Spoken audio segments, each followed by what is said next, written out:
All right, guys. Last segment of the night. We're going to be talking about the MVP, the Offensive Player of the Year, and the Defensive Player of the Year in the NFL. Gonna try to make this quick. So we'll go ahead and start Defensive Player of the Year in the NFL. A lot of guys to pick from. Certainly a big favorite, I would say, by the odds makers of DraftKings. But AJ, we'll start with you. Who is it and why? I mean, there's a couple options you go with. To me, Defensive Player of the Year should be the guy that changes the game up. And I think TJ Watt's shown that for years and years. I think he's the difference maker for the Pittsburgh Steelers. I think he wins them a lot of games. I think he's a good leader. I think there's other options this year, though. I don't think he's the clear favorite this year. Who's favored this year? I believe it's Surtain. Yeah, so Surtain. Surtain's been. I mean, he is the best cornerback in the league, and he has been for a couple years now. And I mean, even at Alabama, he showed what he can do. But Kyle Hamilton's up there too for the Baltimore Ravens. I mean, he's a guy that's physical, guy that I mean, they used to have him as a free floater, meaning he played safety, nickel, corner, but now they've kind of found a spot for him. Yeah. And I think that's helped him utilize his position a little bit better. So that's a guy that that I like a lot. I like him and Surtain a lot, but again, I think Watt's just the way he changes the game for the Steelers, the way he's won them games. Yeah. I got to give it to J.J. Watt, man. I think he's the best defensive player in the league that I've seen for a while now. I mean, since his brother. I would say those are two of the best that I've seen. So I'm going to give it to T.J. Watt this year. Just slight edge over Surtain and Hamilton, even though those two are just – those guys are phenomenal. Yeah. And either of those two could win it next year. So I respect it. I'm going to disagree with you. I have Pat Surtain as my Defensive Player of the Year. The guy, you bring up guys that change how offenses game plan around them. And yeah, obviously TJ Watt, you game plan around him. Mm-hmm. But Pat Surtain, man, I mean, it's just phenomenal. Like, he's on that side of the field, and if it's one-on-one on that side, you're just not going to look at your guy. I mean, that's the way it is as a quarterback. Like, you see Pat Surtain one-on-one out there against your guy on an island, you're just not reading that side. You're going the other way.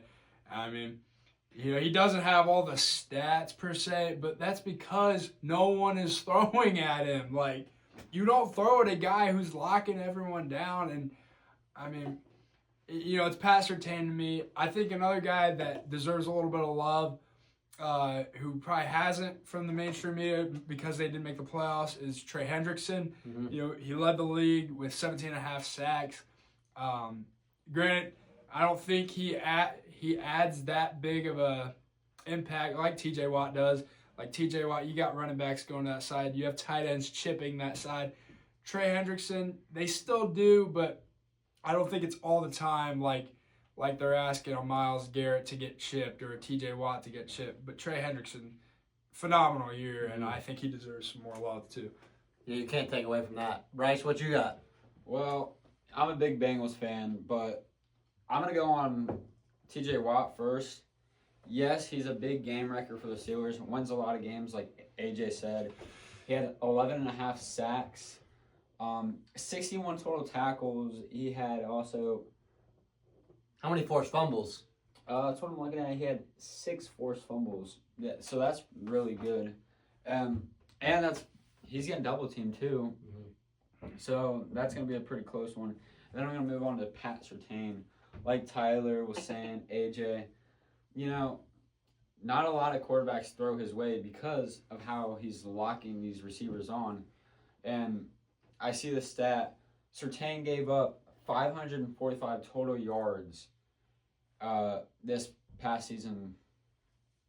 That's really good. How many? 545 total yards in coverage. And I just want to make a point, and now I'm kind of starting to think the other way. I feel like Defensive Player of the Year has become a defensive end heavy winner. Because they put up the stats. Yeah, they put up the stats, and guys like Hamilton, guys like Surtain, I mean, they don't have stats because nobody goes their way, and I mean, they're not going to have 10 interceptions. I mean, they're professional quarterbacks. They're not going to throw that way that much. So I like that point, and I don't want to take away from anything that Surtain or Hamilton has done. So, but just from a stats point of view, I got to give it to Watt. But I like where you guys are coming from, the thought process that, like, it's a hard position as a cornerback or safety to win a Defensive Player of the Year. And I also want to give some love to a couple other safeties around the league, Xavier McKinney and Kirby Joseph, even though I'm not a fan of Kirby Joseph's. Obviously, I'm a Packer fan. Xavier McKinney came in, huge impact to that Packer defense. I mean, I don't know exactly the number on interceptions. I believe he had 8 interceptions this year. Wow. I mean, he had 5 interceptions in the first 5 games. He had a pick in every single game. That's impressive to say. Those are Darren Bland numbers. Yeah. And Kirby Joseph, I think he had 9 interceptions this year. Like, nothing to slouch over at all. Like, these guys are ball hawks, and they are going to get the ball if you put it in the air. You can play cover one with these safeties, Kyle Hamilton included. You can tell your guys, man up. And if you want to take a shot deep, you better know exactly where that free safety is in the middle of the field, or else he's going to get you. Well, George? No, I want to actually wasn't done. You guys were talking about Kirby Joseph and Xavier McKinney and Pastor King and TJ Watt. George, can I interrupt you? I wasn't. George, let me go here. I wasn't done yet because they had something to say. But Trey Hendrickson had 17.5 sacks, led the NFL. He had 46 total tackles, 6 pass deflections. That's pretty good. That's up there. That's up there because I know Hayward led the league with 7 or 8. So 13, I'm pretty sure he had. Hayward did not have 13 deflections. I'm pretty sure. That's insane because I knew he was first. Well, let me check here. I thought it was like 7 or 8. Where's he at? Just sorted by pass deflection. Oh, there he is. Oh, he had 11. 11. Wow. Okay, so me right in the middle somehow. So Hendrickson has been dominant. Yes, he doesn't get doubled a lot, but still, he really wrecked that game for the Steelers. He had 3.5 sacks that game, which was incredible. Mm-hmm. He against the Raiders, also in the beginning, he had 4 sacks that game. So he just been insane. And then after week 17, Hendrickson was tied for league in sacks, was 14, but obviously he's first now. Quarterback knockdowns was 31. That was first, or he was ranked second. He also led the league in quick pressure rate, 9.2, and then pass rush win rate was 24.1. So he's been super dominant this year. So I'm gonna have to give my award to Trey Hendrickson. Where's he at in the odds? I'm just curious. He's like top 5. He's 3. No, he's 2. He's 2? Oh, he's 2 in the okay. Wow. He's 2 on the odds right now. So yeah. He was a first team All Pro guy, and Watt didn't get the first team All Pro nod. It was Myles Garrett and Trey Hendrickson. Yep. So. And Garrett's a guy that I don't want to put my bias. He's there he's the best in the league, man. Yeah. He's no doubt. No doubt the best in the league. Him and Watt at those edge guys. I mean, you can't take away Micah Parsons either, but those are the top 2. And Micah Parsons coming out at right behind at 3. Those guys are just guys that make plays, and like I said, the edge seems to be the position for the NFL right now in terms of defense. So, George, I mean, I'm curious to see what your point of view on this is. Oh, my turn now? Yeah. Finally. Oh, okay. You're talking all about Kirby Joseph. You're talking all about Pat Surtain, Trey Henderson, TJ Watt. Give me Myles Garrett. Oh, he's got Myles Garrett.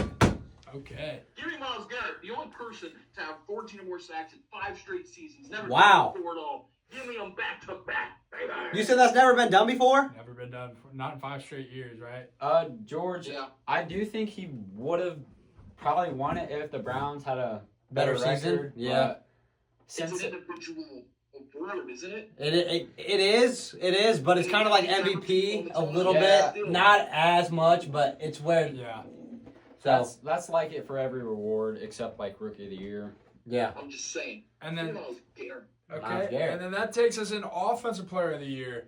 Really, it's down to two guys. Like, we'll be honest. Jamar Chase. Are you Saquon Barkley or are you Jamar Chase, the Triple Crown winner? And Saquon, obviously, over 2,000 yards, very likely would have broke the record had he played against the Giants in that Week 18 affair. But they sat him, rested him, and he was 101 yards shy of a record. Can I please go first in the segment? Yeah, absolutely, George. Go ahead. Take it away, brother. So, I'm going to go with Saquon, and you know why? Because I'm going to do Bryce's stupid little point. Jamar Chase probably would have been if he would have made the playoffs. But he didn't. But he didn't. Saquon Barkley that went off to play of the year, 2,000 yards rushing, would have broke the record, would have been the all-time leader in rushing yards. Saquon deserves it, no doubt about it.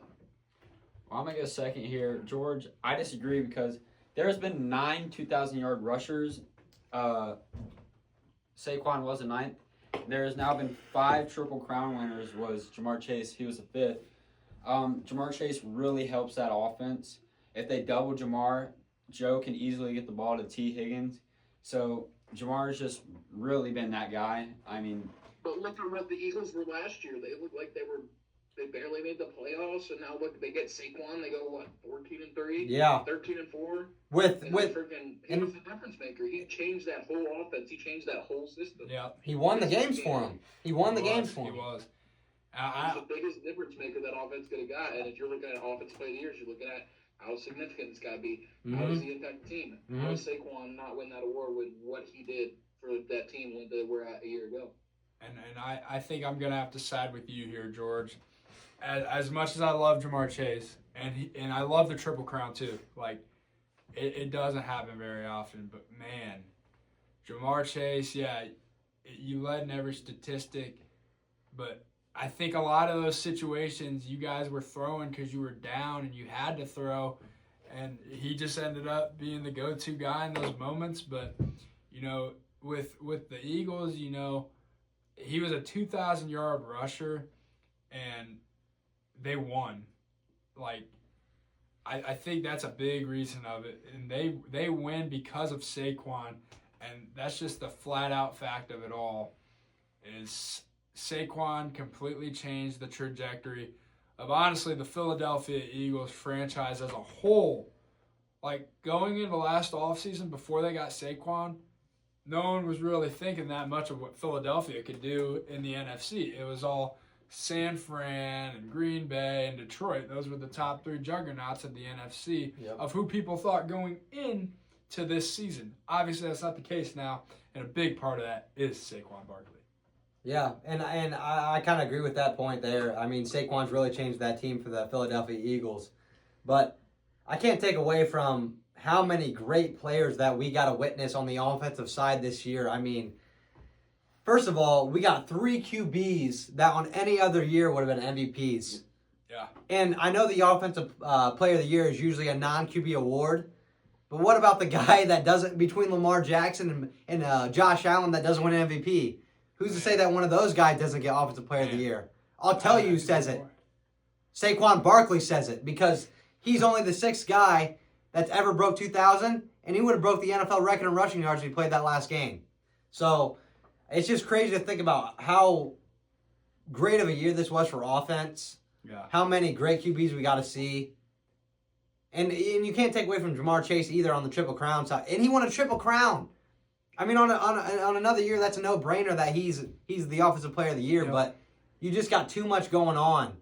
And it's just crazy that, I mean, I got to give it to Saquon just because of the production that he put and the consistency that he did it at from start to finish. Yeah. I think Jamar was very consistent as well. But in the Offensive Player of the Year being a non-QB award, you got to give it to Saquon. But honestly, dude, like, I could give it to Josh Allen, Lamar, whoever doesn't win MVP. I could give it to Joe Burrow. Yeah.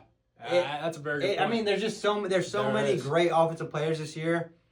And even those top 5, like, think about guys like Sam Darnold and Baker Mayfield and the type of seasons they had. Yeah. Wow. I mean, those guys had over 40 total touchdowns. And Goff, Jared Goff too. Yeah, Goff too. This is a great year for NFL, and this has been one of my favorite years in the NFL since I've been alive. Yeah. I love this year. Yeah. I think it was competitive from start to finish.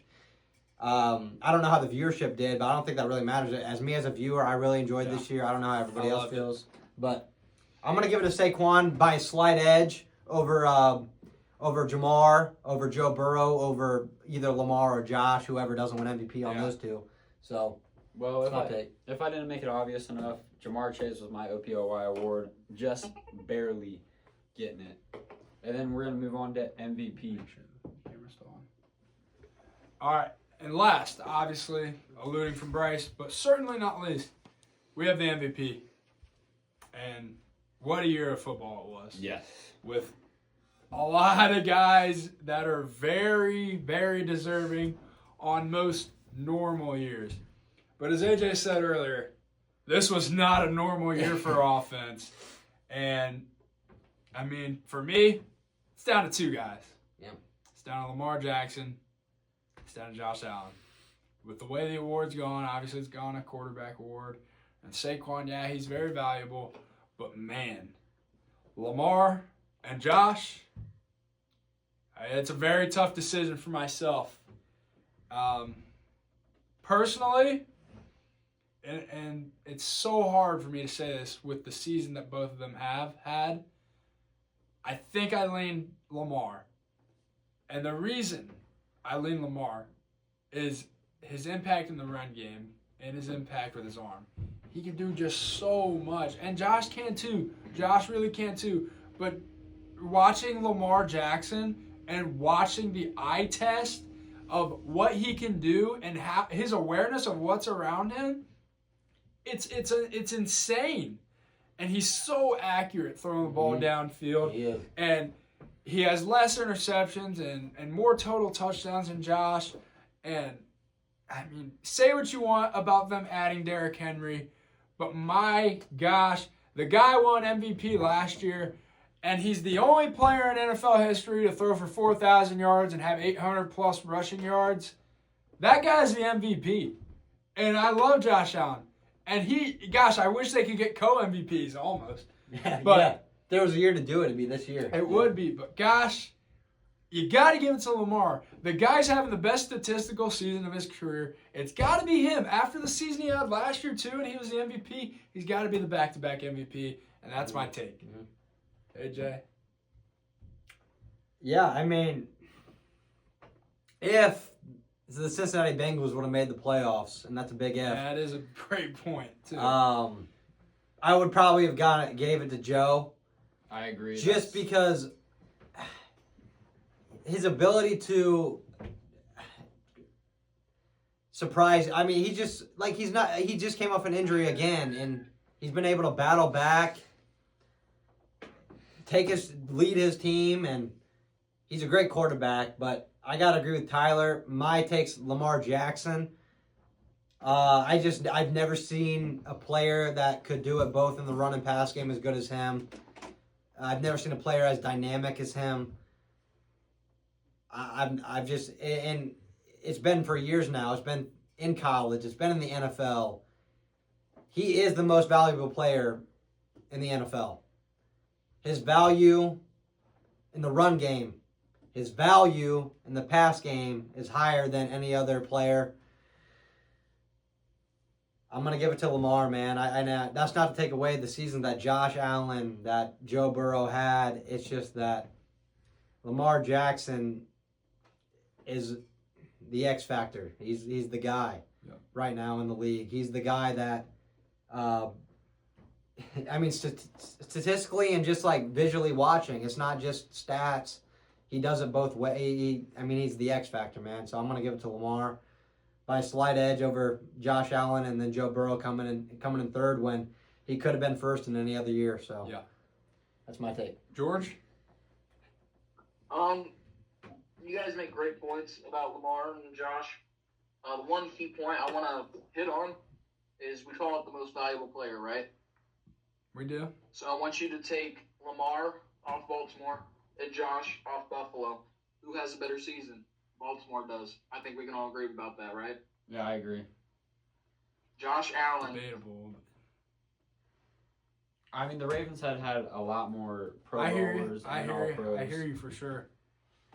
And I think if Josh Allen took that team without a receiver one, put that on his back and went 14-3 or 13-4? 14-3, right? I believe so. That might have been 13-4 because they lost to New England last week, didn't they? Yeah, they did. That's all right. I just think Josh Allen is he's just been so good in the league, and I think it's just his time to win MVP. I think it's his time from how valuable he is, and I guess you could say I'm kind of looking at this as who I think is going to win. I just think after Lamar's one, I mean, you can call me petty or you can call me. So is voter fatigue an impact to your decision, George?